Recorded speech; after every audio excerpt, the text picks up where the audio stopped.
जय हिंद। मेरा नाम है मोहित गोयल।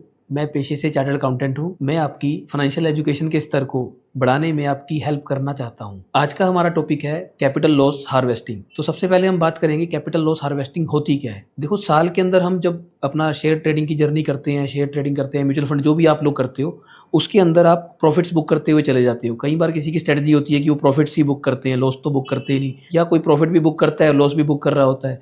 तो साल के एंड में हम देखते हैं कि हमें बहुत सारा टैक्स पड़ गया है। लेकिन कैपिटल लॉस हार्वेस्टिंग एक ऐसी स्ट्रेटजी है जिसके जरिए आप अपने लॉस को पहले बुक करके अपने गेन्स को डेफर कर सकते हो। मतलब जो आपने गवर्नमेंट को टैक्स देना है उसको आप डेफर कर सकते हैं। इस साल से हट जाएगा आपका बर्डन, लेकिन अगले साल में शिफ्ट हो जाएगा। वो कैसे कर सकते हैं, उसके लिए क्या स्टेप्स हैं, हम इस वीडियो के माध्यम से आज आपको बताते हैं। तो सबसे पहले हम बात करते हैं कैपिटल गेन्स की। कैपिटल गेन्स दो प्रकार की होती हैं, एक होता है शॉर्ट टर्म कैपिटल गेन और एक होता है लॉन्ग टर्म कैपिटल गेन। आज हम जो भी बात करेंगे वो इक्विटी और म्यूचुअल फंड के बारे में ही बात करेंगे, वो भी सिर्फ इक्विटी म्यूचुअल फंड के बारे में। डेट के बारे में आज हम बात नहीं कर रहे हैं।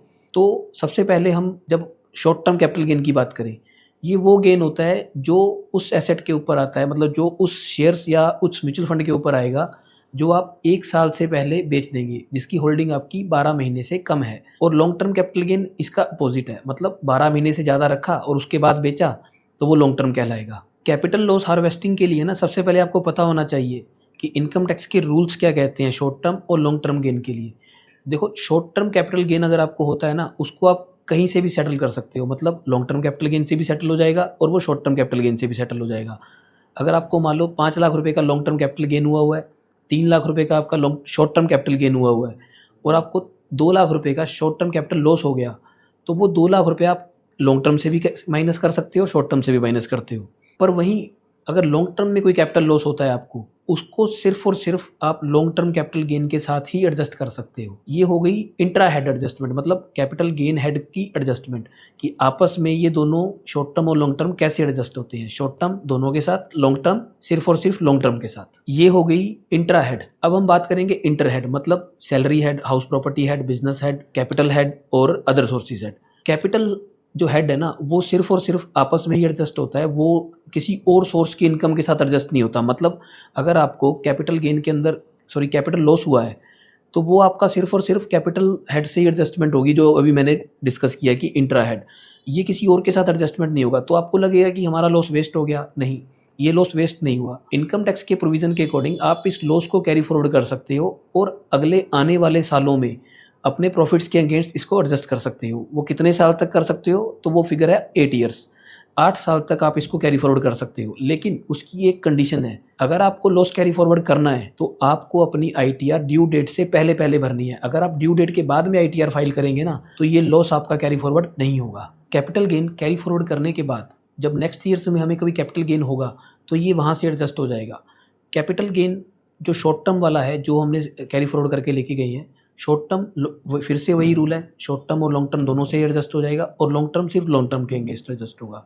तो अभी तक कैपिटल लॉस के बारे में हमने जो भी जाना है, उसको हम लॉस हार्वेस्टिंग में कैसे अप्लाई करेंगे, उसके कई स्टेप हैं। सबसे पहले हमें आइडेंटिफाई करना है कि हमें रियलाइज्ड गेन कितना है, और उसके अंदर भी हमने देखना है कि इतने इसमें शॉर्ट टर्म कितना रियलाइज किया है हमने और लॉन्ग टर्म कितना रियलाइज किया है। उसके बाद हम अगले स्टेप पर बढ़ेंगे।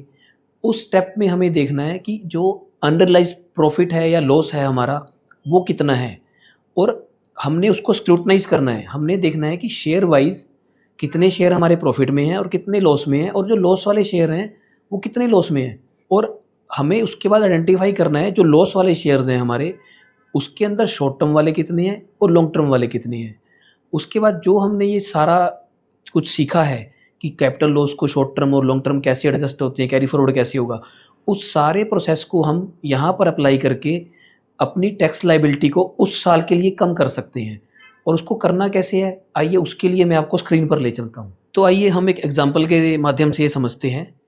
इस एग्जाम्पल में हमने, जैसे कि स्टेप 1 में मैंने बताया कि हमें रियलाइज्ड गेन देखना है। रियलाइज्ड गेन क्या होता है, जो प्रॉफिट या जो लॉस हमने इस साल में बुक कर लिया है, उसे हम बोलेंगे रियलाइज्ड गेन इस साल का।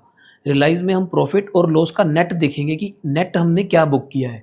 तो इस साल जैसे हमारे एग्जाम्पल में हमने 9 लाख रुपया बुक कर लिया है, इसमें से 5 लाख रुपया जो हमने बुक किया है वो है शॉर्ट टर्म, और जो 4 लाख रुपया बुक किया है वो है लॉन्ग टर्म गेन। अब अगला स्टेप है हमारा अनरियलाइज्ड प्रॉफिट और लॉस ढूंढने का। अनरियलाइज्ड प्रॉफिट और लॉस क्या होता है?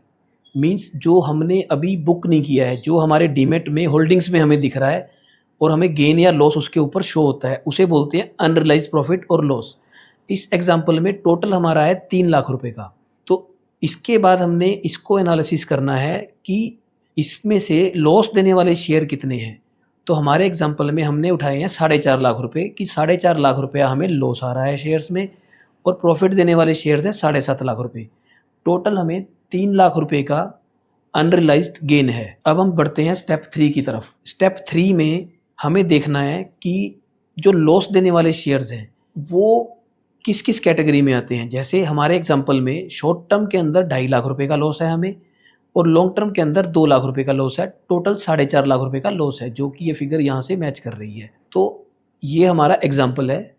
अब देखिए कितना फ़र्क आता है। अगर हम लॉस हार्वेस्टिंग नहीं करते हैं, हमें नहीं पता कि ये चीज़ भी होती है, तो हमारा टोटल गेन रहेगा 9 लाख रुपए, 5 लाख रुपए शॉर्ट टर्म और 4 लाख रुपया लॉन्ग टर्म, जिसके ऊपर हमें 1.5 लाख रुपया टैक्स देना पड़ेगा। लेकिन वहीं अगर हमें पता है कि हमें लॉस हार्वेस्टिंग कैसे करनी है, तो हम ये लॉस को बुक कर लेंगे और अपना रियलाइज्ड गेन और रियलाइज्ड लॉस को हम कम कर लेंगे। रियलाइज्ड शॉर्ट टर्म और रियलाइज्ड लॉन्ग टर्म को हम कम कर लेंगे, ताकि हमें इस साल में टैक्स कम देना पड़े।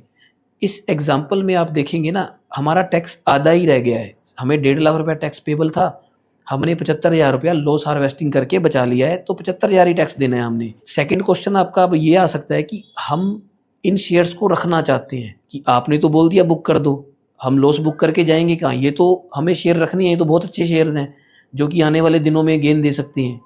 तो इसका एक सिंपल सा फॉर्मूला है, या आज बेचो अगले दिन ले लो। अगर आपको एक दिन का भी डिफरेंस नहीं रखना है, तो एक डीमेट में बेचो और दूसरे डीमेट में ले लो। सेम पर्सन के नाम पे 2 डीमेट खुलवाओ, एक डीमेट में सेल कर दो और एक में परचेज कर लो, या एक दिन का फ़र्क डाल लो। दोनों में से आपको जो ठीक लगे वो आप कर सकते हो। और आप ये देख के बड़े हैरान होगे कि जितने बड़े बड़े इन्वेस्टर हैं, जितने भी बड़े इंस्टीट्यूशन हैं, बिग मनी है, वो सब मार्च के अंदर लॉस हार्वेस्टिंग कर रहे होते हैं। आप देखोगे, कोई चार्ट उठाकर देख लेना शेयर्स के, या फिर आपने वैसे भी महसूस किया होगा कि 31 मार्च जैसे ही नज़दीक आता है तो शेयरों में बिकवाली शुरू हो जाती है। अब इसका मतलब ये नहीं है कि सारे शेयर्स अप्रैल से लेकर फरवरी तक बहुत अच्छे हैं, उन्हें बाय करो और मार्च में आके वो बेकार हो गए। नहीं, उसका जो चक्कर है वो सारा ये है, जिसको हम बोलते हैं टैक्स हार्वेस्टिंग, लॉस हार्वेस्टिंग, कि टैक्स को हमने बचाना है। अगर लॉस हमें सिस्टम पे दिख रहा है तो उसको इनकम टैक्स वालों के सामने लाना है कि हमें तो लॉस हो गया है, और पता चले हम लॉस में खड़े हैं, उधर से हम प्रॉफिट के ऊपर टैक्स दिए जा रहे हैं, उधर डबल लॉस हो रहा है। तो जितना भी लॉस आपको सिस्टम पे दिख रहा है, 31 मार्च से पहले आप सारा बुक कर लें और सेम शेयर्स को परचेज कर लें दूसरे डीमेट में। तो कैपिटल लॉस हार्वेस्टिंग एक लीगल तरीका है अपने कैपिटल गेन्स को सप्रेस करने का, ताकि आपका उस साल में टैक्स बर्डन कम हो सके। लेकिन हमें ध्यान रखना है शॉर्ट टर्म और लॉन्ग टर्म के रूल्स का, इसे सेट ऑफ करने के लिए। और सबसे बड़ी चीज़, हमें आईटीआर की ड्यू डेट का ध्यान रखना है, और ड्यू डेट से पहले पहले फाइल करनी है, ताकि हम इस रूल्स का बेनिफिट ले सकें। तो दोस्तों, मैं उम्मीद करता हूँ आपको काफ़ी कुछ एक आज नई चीज़ सीखने को मिली होगी। अगर आपको कोई भी क्वेश्चन है इसके रिगार्डिंग, तो आप मुझे कमेंट कर सकते हैं, और मेरी वीडियो को प्लीज़ लाइक करें, शेयर करें और मेरे चैनल को सब्सक्राइब कर लें। इससे हमें और मोटिवेशन मिलेगी, ताकि हम ऐसा कंटेंट आपके पास लाते रहें। तो मिलते हैं किसी और वीडियो में, किसी नए कंटेंट और किसी नई नॉलेज के साथ, जो कि मैं आपके साथ शेयर करूँगा। जय हिंद।